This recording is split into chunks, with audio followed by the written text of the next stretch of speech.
Selanjutnya kita akan belajar tentang access modifier teman-teman. Yang sebelumnya di pertemuan kedua kita udah sindir sebelumnya tentang kelas dan objek.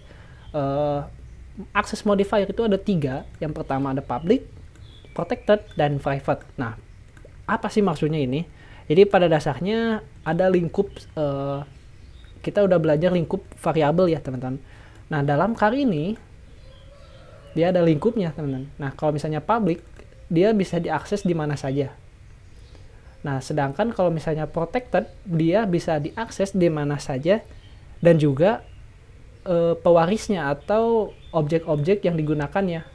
Nah, sedangkan private, dia cuma bisa digunakan pada kelas ini saja. Nah, bagaimana cara penggunaannya? Kita bisa melakukannya di sini ya. Misalnya name, kita buat color jadi protected. Nah, protected kita coba protected. Kalau misalnya kita kayak gini, apa yang terjadi? Nah, masih jalan karena dia kalau misalnya public tadi kan dia bisa di mana saja diaksesnya. Sedangkan kalau misalnya protected, dia tidak bisa dia hanya bisa diakses pada kelas ini dan juga pada turunannya.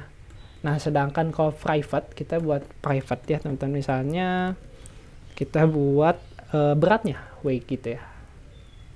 Nah, sebenarnya ada cara paling simpel untuk mengakses langsung ke ininya.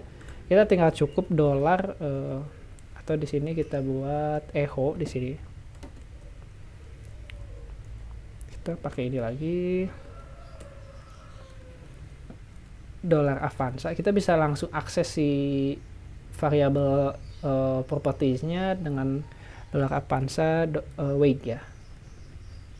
Nah, kalau misalnya kayak gini, dia nggak akan ini ya teman-teman. Misalnya kita weightnya apa ya? Weightnya merah, weight merah, weightnya 80.